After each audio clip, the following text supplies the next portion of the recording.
ago, but perhaps we could just keep the picture there while I just talk to John Simpson a little bit about it. No, here we are. There is Mr. Waite, looking, if anything, stronger on his feet than he did last night. Back home after nearly 5 years away from Britain, unaided, walks down the steps of the plane. You can hear the cheers of the crowd drawn up. Slightly unsteady, perhaps, on the last 3 steps. The station commander welcomes him.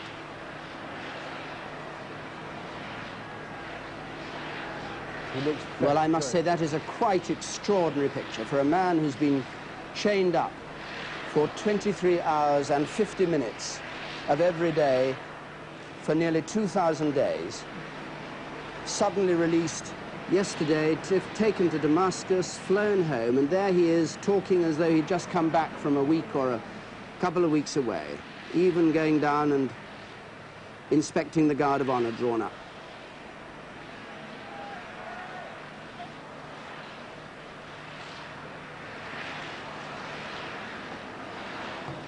His brother David Waite with him, who went out to bring him back from Damascus.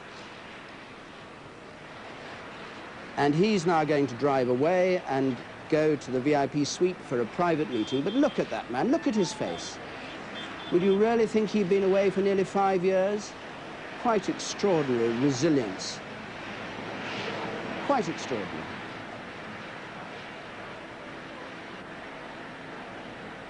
Terrible day for his return, still streaming rain at Lynham.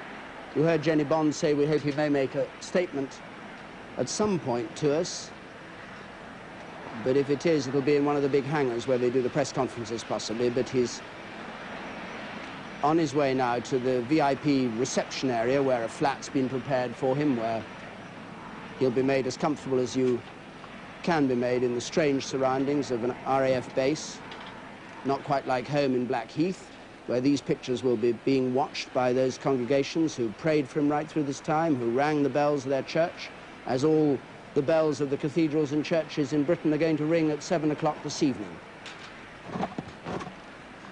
Right now, going the Foreign Secretary behind him and Lord Runcie coming into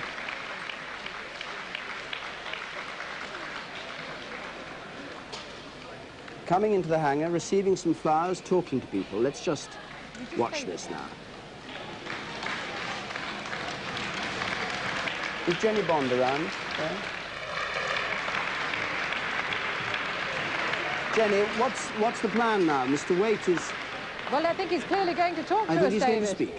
Good. I think we should let him go ahead with this. It's quite unprecedented. Yes, you just carry on and make a statement. If I can just give a...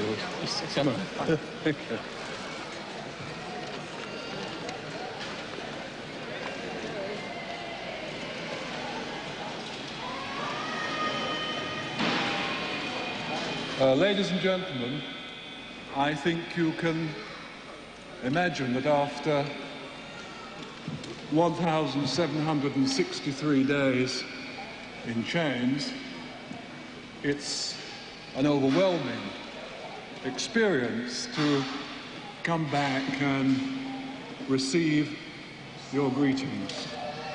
From the bottom of my heart, thank you for turning out on such an awful day, but a typically English day, and thank you so much for your welcome. This is an emotional day for me. It's a day when thanks are due to many people.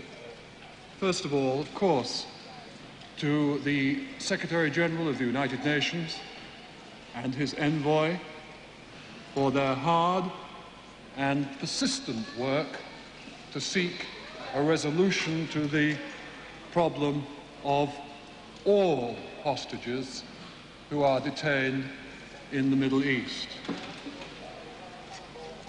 Also, it's been a particular pleasure for me to meet, a moment or two ago, my old boss, Lord Runcie, who, I'm glad to say, is looking as fit and as well as ever.